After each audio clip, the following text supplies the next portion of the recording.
veľa športových inštitúcií, či už na platforme reprezentácie, ale aj občianskych združení, telovýchovných jednot, tak povediac vyplakáva, aspoň za rok 2010-2011. V roku 2012 tu máme olympijské hry.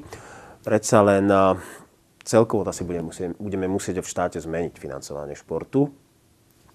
Ja sa pýtam, mali ste svojho času splnomocnenca pre šport za stranu Smer. Máte pocit v aktuálnej situácii a v napätosti štátneho rozpočtu, že sa slovenskému športu bude dať pomôcť? No. Tak, aby nekrýval, tak ako krýva? Predsa len o chvíľku nám odíde ďalšia generácia úspešných olympionikov. Budeme musieť stavať na iných, na mladších. Takže pýtam sa, aká je vízia v tomto prípade? Myslím si, že v podstate téma športu a financovania športu a rozvoja športu je stále aktuálna. Je to politická téma, ktorá vyslovene niekedy naháňa tie hlasy, ale povedzme si, od roku 1990 v tom športe málo kto niečo spravil, takže poďme takto. Dovolím si s vami súhlasiť, aj s tým dokonca, že sme mali splnomocnenca pre šport. Dovolím si ale poukázať pri tom, že náš splnomocnenec pre šport dokázal to, že začali sa vo veľkom budovať na Slovensku ihriska ako také, teda multifunkčné ihriska, ktoré doteraz jednoducho v mnohých obciach chýbali. Samozrejme, bol to iba prvý krok k nejakému rozvoju, lebo keď už je ihrisko, tak už aspoň tí mladí ľudia majú kde športovať.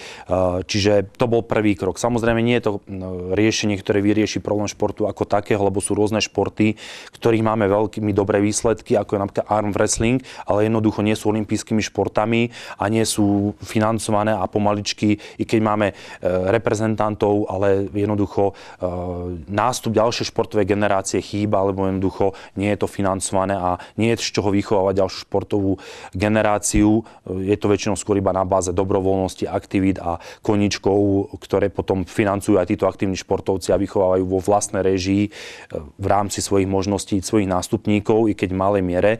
Riešenie tu vidím možno v tom, nakoľko každá vláda hovorí, že treba niečo robiť so športom, ale ťažko sa hľadajú riešenia. Mne sa páči, ako je to v niektorých štátoch, zavedenie inštitútu tzv. Športového dôchodku alebo kvázi športového dôchodku. Nakoľko v dnešnej dobe máme športovcov, ktorí sú veľmi, povedzme, majú výsledky, ale dosiahnu určitý vek a potom samozrejme nepracujú ďalej, lebo povedzme majú problém s financiami, nemajú sa ako uživiť, tak z toho športu odchádzajú a radšej sa potom zamestnajú, aby mohli uživiť rodinu. A prichádzame takto často kvalitných športovcov.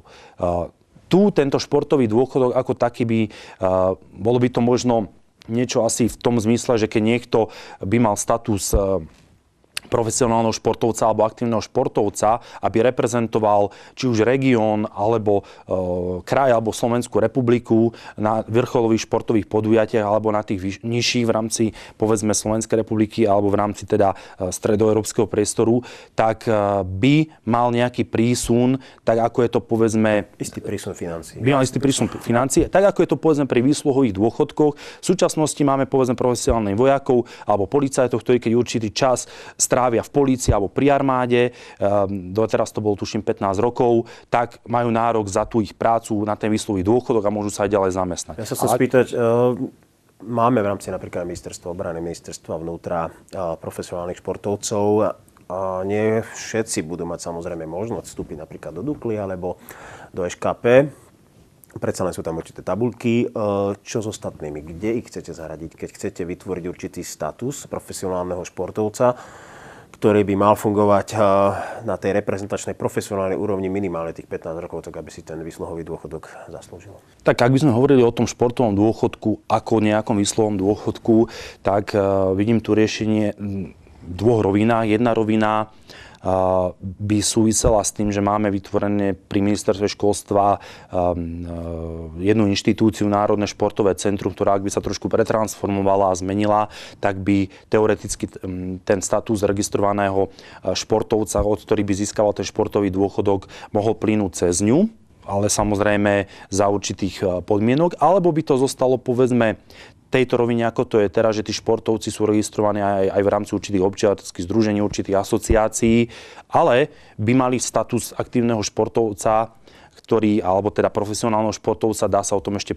polemizovať, ktorý by bol ako status, ktorý by bol, povedzme, evidovaný v systéme na ministerstve školstva a tento dotyčný človek by mal nárok potom, alebo by mal možnosť či už viac žiadať dotácií, alebo by mu priamo ministerstvo školstva cez ten jeho príslušný klub potom vyplácalo ten športový dôchodok. Ja si skôr myslím, že možno cesta by bola, a to nesúvisí to len so športovým dôchodkom, ale aj s tými dotáciami pre športovcov, že ak by priamo určité dotácie šli určite konkrétnym športovcom a nie priamo cez kluby, lebo mnohokrát tá dotácia sa prefiltruje cez ten klub a tomu športovcovi sa dostane iba časť tých peňazí. Na druhej strane samozrejme uznávam argument, že tá športová asociácia musí vychovávať aj nejakú mladú generáciu a na tú potrebuje financie, ale pokiaľ sú raz peniaze určené povedzme na reprezentáciu toho športovca, aby sa mohol rozvíjať svoje aktivity a reprezentovať Slovenskú republiku, tak by sa mu mali aj tie peniaze v plnej miere dostať. Spomínali ste napríklad Národné športové centrum. Tak či onak, pokiaľ by sme chceli týchto profesionálnych športovcov niekde združiť, museli by sme vytvoriť finančný priestor, finančnú platformu na to, aby sme vytvorili či už napríklad na ministerstve obrany, ministerstve vnútra viacero tých tabuľkových miest, preto aby jednoducho tí športovci boli platení. Pýtam sa teraz, na základe čoho by ste chceli určiť meritum prerozdeľovania financií pre koho viac a pre koho menej, pre ktorý šport konkrétne, lebo spomínali ste napríklad, že armwrestling nie je olympijský šport, to znamená, že olympijské športy sú vždy viacej financované.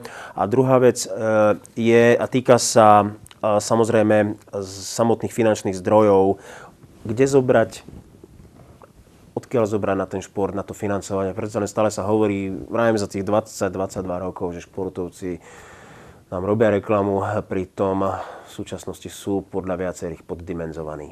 No v podstate, čo sa týka, začnem teda odzadu z tej vašej otázky, teda čo sa týka hľadania financií, v prvom rade to je vždy o financiách. Ja priestor vidím, čo sa týka financií v ministerstve obrany, povieme si to na rovinu, sme členským štátom NATO, sme v Európskej únii, všetci okolo nás, naši susedia, až na Ukrajinu, sú v podstate členskými štátmi Európskej únie. Ja si myslím, že v súčasnosti sme v situácii, kedy nikto alebo podľa mňa nehrozí, že by niekto z našich susedov na nás zaútočil.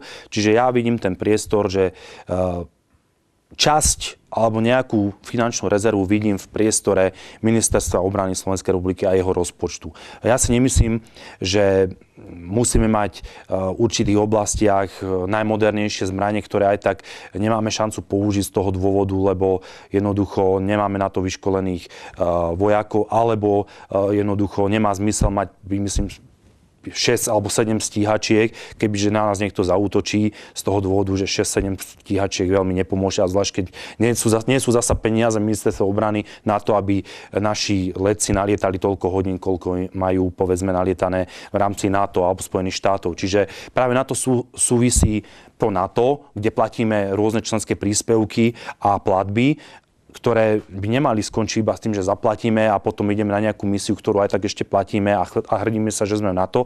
Ale práve to už súvisí, áno, sú to závisky, ale súvisí to, že keď už niekde platíme, tak to na to nám by malo dávať aj nejakú ochranu alebo aspoň pocit bezpečnosti. Čiže ja si myslím že už to, že sme v NATO, kde sú určité zmluvné záväzky, že ako náhle je členská krajina NATO napadnutá nejakým nepriateľom zvonka, tak sú jej povinné pomôcť ostatné štáty NATO, tak z tohto dôvodu vidím priestor skresávať alebo hľadať financie pre šport práve v rozpočtovej kapitole ministerstva obrany. Ďalšiu možnosť vidím samozrejme v hazardných hrách, ďalšiu možnosť vidím časť percenta zo získaných peňazí zo zvýšenej povedzme bankovej dane.